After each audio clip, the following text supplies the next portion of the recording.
Welcome to the Marconi Project, an oral history series of the Italian American Museum of Washington, D.C. In these interviews, we capture the memories and experiences of Italian immigrants and Italian Americans in the nation's capital. We are ready to hear your story. Good morning. Welcome to the Marconi Project. Today on Sunday, June 20th, 2021, we are very excited to have with us Holy Rosary member Nancy Desanti. Just as a reminder, the Marconi Project purpose is to preserve the memories of Italian Americans for posterity. So Nancy, thank you for being here. And my question to you is, how did you get here? Okay, I can answer that question in two ways. I'm sitting in this room with all of you now, basically because of two historical Italian figures, which are Mussolini and Verdi. And I can explain. Okay, first the Mussolini. I have to back up a little bit. I was born in Massachusetts in a small town where many of the Italians immigrated from the area where my grandparents and my father were from. Because, as you may know, in those days, it was very common for people of a particular town to all immigrate to a certain town or city in the U.S. where their town or village or community members were. Usually they'd heard of some work going on a railroad or a mine or a dam. Well, in the case of my family, there was a dam being built in Massachusetts. So the word went back to their little town in Italy, which is San Giorgio di Pesaro, that there was men needed to work on the dam in this little town in Massachusetts. So my grandparents came first. They at the turn of the century, the 20th century, and they operated a boarding house for single Italian men, because in those days the men would come from Italy to work in the U.S., and they would save up some money and go back to Italy, either to build a house or buy property and live, or they would find a wife and come back to the States and raise a family. Well, so my grandparents lived in Massachusetts for 17 years, but they never really learned English. The climate was cold, they were homesick, and so on. So when my father was 9 months old, they pulled up stakes and went back to Italy, planning to stay there. But fortunately or unfortunately, my grandfather could not find work in Italy, so he came back to the United States and was able to get the job he had working in a greenhouse again. So meanwhile, in Italy, this was the time of fascism and Mussolini coming to power, and my grandfather, who was anti-fascist, wanted to get his 3 sons out of Italy before they could be drafted into Mussolini's army. So he brought each of his sons here one at a time, the oldest one first, as he could afford it. So my father, being the youngest, was the last to come. And he arrived here in 1934 through Ellis Island. At that time, the Italian section was a detention center with barbed wire. And he was put there when he got off the ship because he was an unaccompanied minor. Anyway, long story short, he had no English, no money, but he made his way to Massachusetts to live with his father and 2 older brothers. Well, eventually he learned English, graduated from high school, got a scholarship to Amherst College, and then he married my mom by this time. And I was born, and we moved to New York City, where he was a student at Columbia University. And for his PhD thesis, he decided to write about U.S. relations with Mussolini. And having grown up under fascism, this was a subject he was interested in and knew something about. But in order to complete his thesis, he had to come to Washington to review the captured papers of Mussolini's, which were at the State Department and National Archives. So in order to complete his research, he had to move to Washington. At that time, it was just my mom and me, the three of us. So he spent a year actually translating Mussolini's captured papers into English and wrote his thesis. So that's how our family ended up in Washington. And he ended up staying in the Washington area because after he got his PhD in international affairs, he was offered a job with the Central Intelligence Agency. So except for 8 years that we lived overseas, my family lived in the Washington, D.C. area. Okay, the second thing, how did I get from Washington, D.C. to Holy Rosary Church in Casa Italiana? Well, that was thanks to my father attended a funeral service at Holy Rosary for one of his colleagues. And this colleague apparently requested that the aria from Nabucco, Va Pensiero, be sung at the funeral mass. And my father was a big fan of opera. He loved opera, and he especially loved Va Pensiero. That was his favorite. He'd sing it all the time. So, as it turned out, Maria Marigliano was singing that aria that day, and it made a huge impression on my father. And he called me up and he said, "Nancy, you have to go to this Italian church in Washington. It's wonderful." And then he told me all about the singing and the mass in Italian and so on. And at first, I just kind of brushed it off, but he persisted. So I said, well, I better come and check this out. And so that's how I came to Holy Rosary. I think it was about 1998. And I got, slowly but surely over the years, I got to know people, I made friends, and I gradually became part of this community. Nancy, before we get into some of that,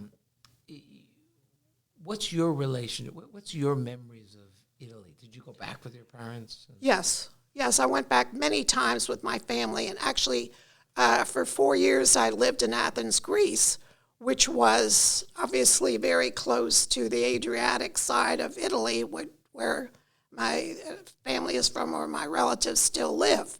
And I actually visited a number of times the little town where my father grew up and my uncles.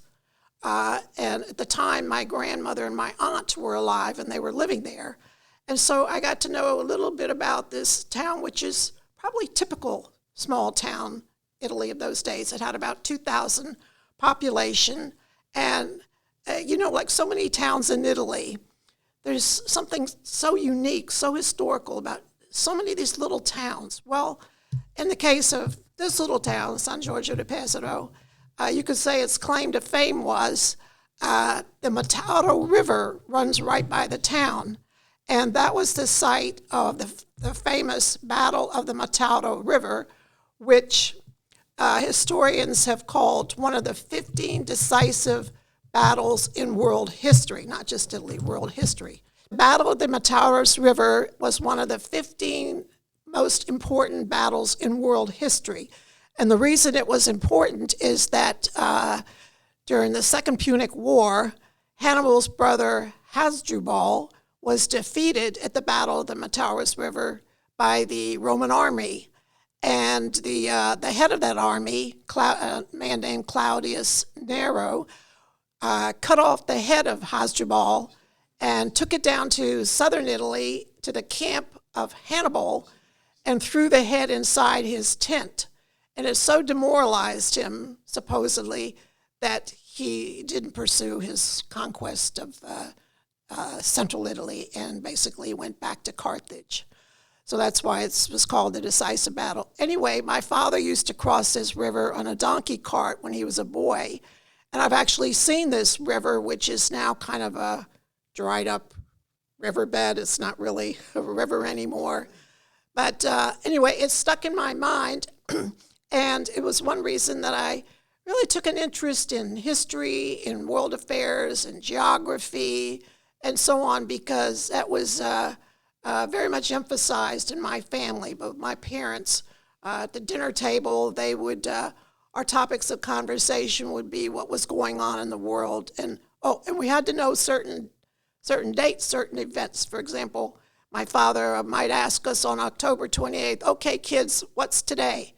We say, oh, the anniversary of Mussolini's March on Rome in 1921. Or, okay, kids, what's today, April 21st? Oh, the founding of Rome in 753 BC. Nancy, So, how do you think that's contributed to who you are today? well, I think it's made me really interested in what's going on in the world.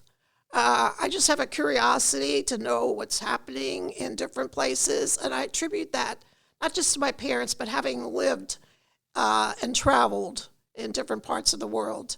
I lived in Athens for 4 years, and then I lived in Manila in the Philippines for 3 years. And while I was in both continents, our family traveled to other places.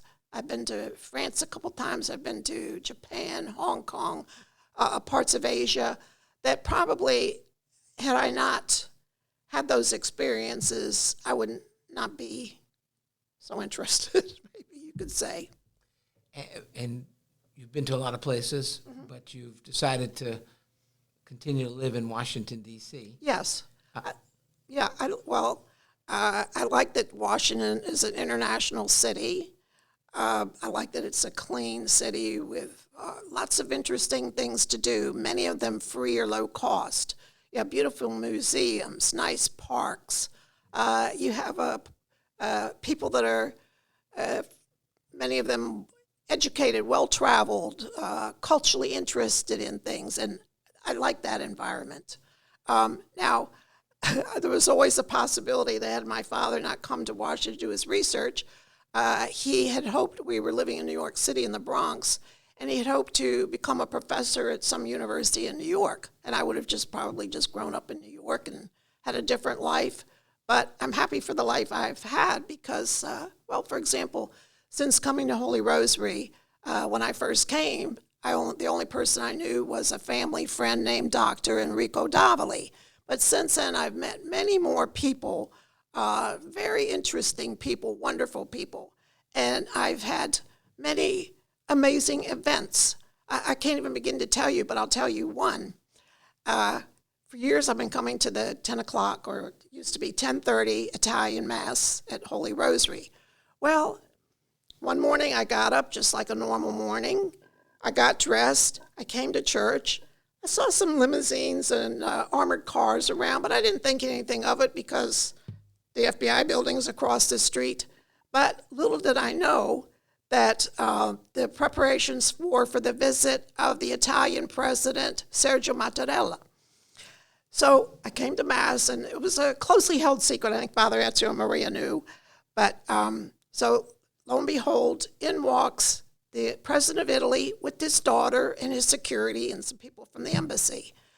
I never imagined that he would go next door to Casa Italiana, even though his security was trying to hustle him out the church door.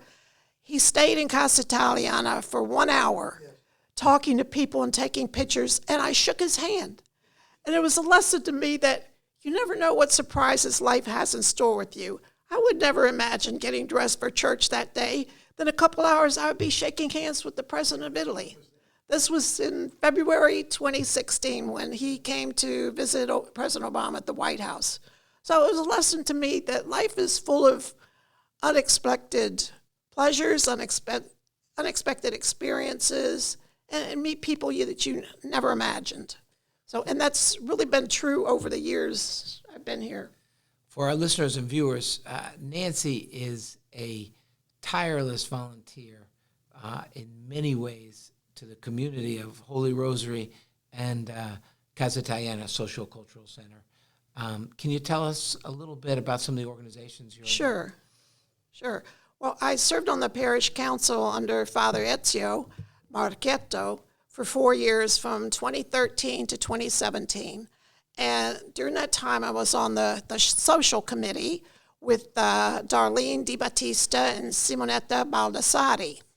And the three of us helped to organize most of the events at Casa Italiana during those 4 years.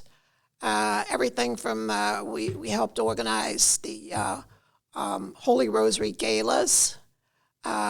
We helped to decorate and plan the catering for many events, including the songs of migration. I think there were 3 of them. And can you talk a little bit about the songs of migration? oh, yes, those were one of the, in my opinion, the best events at Casa Italiana. And I particularly remember and love the one, I think it was February of 2018, I believe. No, 2018. It was about 3 months before Pino Cicala passed away. And we had asked Father Ezio if we could honor Pino at the end of the Songs of Migration event. He said yes. So I remember that Simonetta wrote out something in Italian, and I wrote out something in English that we read from the podium. And while we were reading it, we didn't mention Pino by name, but anybody who knew Pino could figure out who we were talking about. And he was really a pillar of our community for many years, a leading member of the Italian-American community through his radio and TV shows, his numerous awards, and so on. But at this time, he was already suffering from pancreatic cancer and not doing well as far as his health. So anyway, we got through reading Simonetta in Italian and me in English, and Darlene brought out flowers to give to Pino, and he stood up and he had tears in his eyes. And it's something I'll never forget because he passed away about 3 months later. So luckily we did have a chance to honor one of our leading members at that event. Yes. The Immigration Songs was Father Ezio's baby. Yes. Can you tell us about how much work he did to make that? Oh, that was totally Father Ezio's passion was immigration.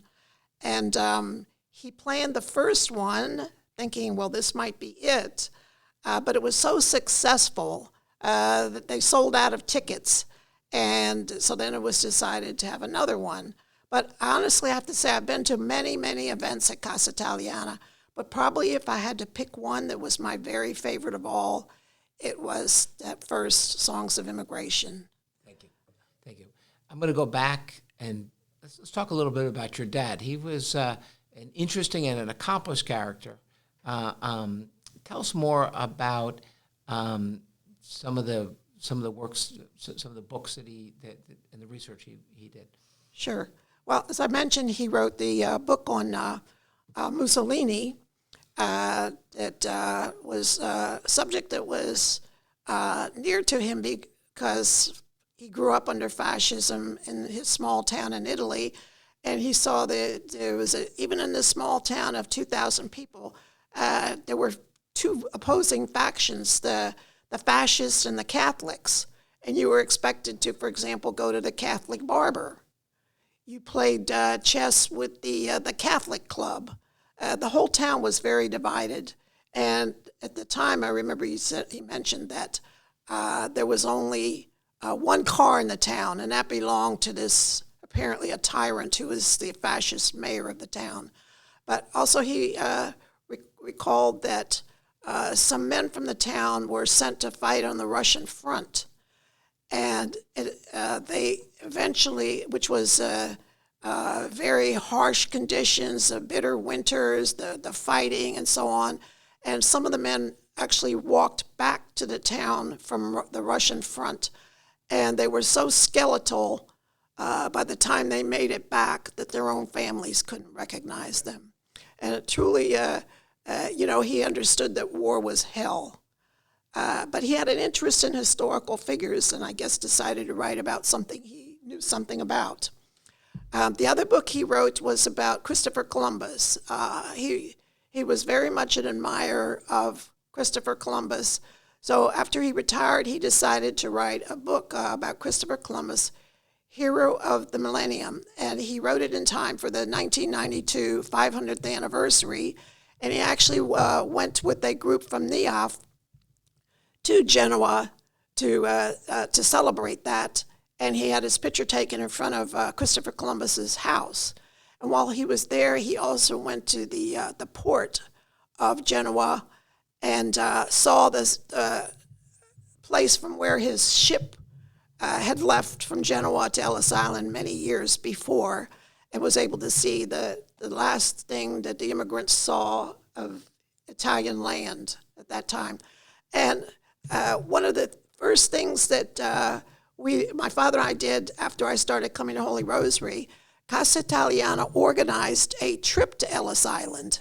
And there was a bus, I remember it so clearly, there was a busload that left from Holy Rosary one weekend, I think it was a Saturday, and everybody went up to Ellis Island, to Battery Park, to Statue of Liberty, and it was the one and only time my father ever went back to Ellis Island since he came through there as a boy. And just seeing the Ellis Island Museum was very, to me, very emotional because both my parents came through there. My mom was 12, my dad was 15. They came separately. But to know in those days, you didn't have the internet, you didn't have TV, they didn't know what they were in for. And Catholics, Italians, so on, were not held in the esteem that you could maybe say they are today. So it's a very different time. So, Nancy, can you tell us, are you privy to tell us a little bit about your dad's professional career with the CIA? Well, I can tell you that he won the Intelligence Award twice, which is almost unprecedented. And I can tell you that another time, the director had a ceremony in his office to give him an award, and the family was invited. And it was the only time I set foot in the CIA. Our family was invited to join, but they could not say what the award was for, just that he got the award. So, I found out years later, but I can't say. But anyway, he spent quite a bit of time in Europe. I remember one year he was in Paris for 9 months and traveled quite a bit. So also when we lived in Greece, it was, of course, none of our relatives knew where he worked. For some reason, one of them thought he was the American ambassador to Greece and could help him get a visa to the United States, but of course he couldn't. So they had some vague idea that he worked for the embassy. Well, it was during the time when there was a lot of friction with the Turks over Cyprus. And my father learned to speak Greek, actually. He spoke Italian, of course, his dialect, his Marchigiano dialect. He spoke some French, he spoke some Spanish, and he learned Greek pretty well. He could function well speaking Greek. So but I remember that, which was nice for us, our family, us kids, was that Greece was so close to Italy that we were able to visit my grandmother and my aunt and my other relatives at that time. And I remember one particular trip, I went with my father, not my sisters and brother, and we flew to Italy on a CIA plane because they had space. It was space available. And I remember we flew to Rome and then took a train to the little town where, my father was from and my grandparents. And I remember that during that trip, my first word in Italian I really learned was Cornelia. And that's because my grandmother and my aunt were cooking rabbit. And when we lived in Greece, we had a bunny hutch that had hairs in it, the rabbits with the rough fur and the big ears. And there was no way I was going to eat something related to my pets. We always had cats in my family, but in Greece we also had these hair rabbits. So the second word I learned was binario, because I learned taking the trains in Italy, you have to really pay attention and be careful because the track can change and you'll be going to a destination you have no intention of going to. So those two words stuck in my mind. Nancy, can we talk a little bit about how you feel those early memories of yours have influenced your life, your adult life here in America? Sure. Well, I was fortunate enough to be able from an early age as a child up until adulthood to be able to make the trip back with my family to the small town where my father grew up, and actually walking the streets where he talked about playing in the band for the various concerts and religious processions and funerals and so on, seeing the social hall where they all used to play chess and cards. I even met some of his chess playing buddies from when he was a kid. The elementary school where his family friends were the teachers, and where he once gave, as a kid, gave a eulogy for a funeral of one of the teachers in the town, and so on. All this and the visits over and over made it real to me. And my father always used to emphasize that these events bound the people of the town as a community. Most of the town participated in all the events. They would have, for example, Corpus Christi. His mother used to hang out the colorful bedspreads, and the kids used to throw the flowers and on the streets for the procession, especially the ginestra, which is a yellow blossom, kind of a fern blossom that was, very prevalent in that area. And so, as a result, this made a big impression in my mind growing up about the importance of the community feeling together. And many years later, I still recall when we would have various events, for the example, the Abruzzo Melissa Heritage Society at Casa Italiana. We had so many different events, but I particularly remember one of our late parishioners, Angelo Puglisi. Whenever I would go up to him and say, Angelo, on such and such a day, we're having this wonderful speaker. You say, that's okay. I don't need to know. I know you're going to have a good speaker. I just want to be among my friends. And that really drove home to me how people need to feel like they're a community. And although we live in a spread out area here in Washington, Maryland, Virginia, we come together, and this is why I think Casa Italiana, social, cultural center, just speaks volumes about what the venue has meant to people here. And I'd just like to give a very quick summary of some of the amazing events we've had here that cover every aspect, from science to art to music to literature to journals, everything. First we had a Nobel Prize winner, Dr. John Mather, who won the physics in 2006 for the Big Bang Theory. And he came here as a result of one of our longtime parishioners, Joe Novello, who worked down the hall from Dr. Mather at NASA. And afterwards, Dr. Mathers gave about a dozen of the parishioners here a personal tour of the Goddard Space Flight Center. Then we had another talk by the military attaché at the time, which was March 2016, Colonel Rodolfo Scagna, on the Italian Army and what makes it different. About how, for example, in Afghanistan, they would meet with the tribal elders and make friends with the people and use violence as a last resort. And so they were trusted and were able to get useful intelligence because the people saw them as someone there to help them, not to hurt them. Before that, in January 2016, we had Major Elio Manes give a talk on the Bersaglieri, the elite soldiers of Italy. Very interesting. After that, we had two professors from George Washington University who specialized in Italian immigration, Tyler Anbinder in May 2015 and Thomas Guglielmo in May 2017. It was very interesting, the things they taught us about what Italian immigrants went through when they came here in the 19th century, early 20th century.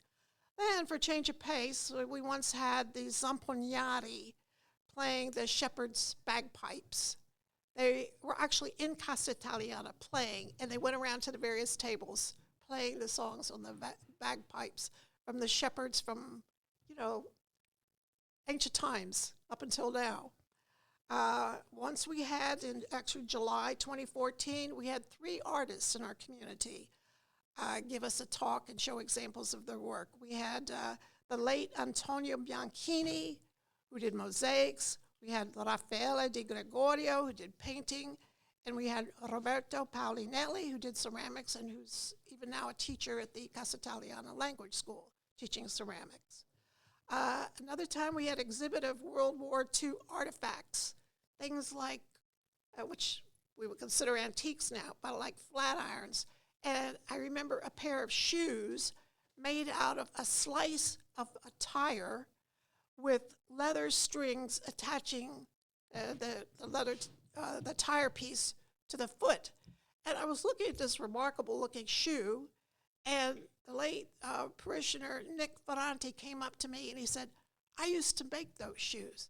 I said, "Really?" He said, "Yes." I said, "Well, how long did it take you to make them?" He said, "Oh, about 30 minutes.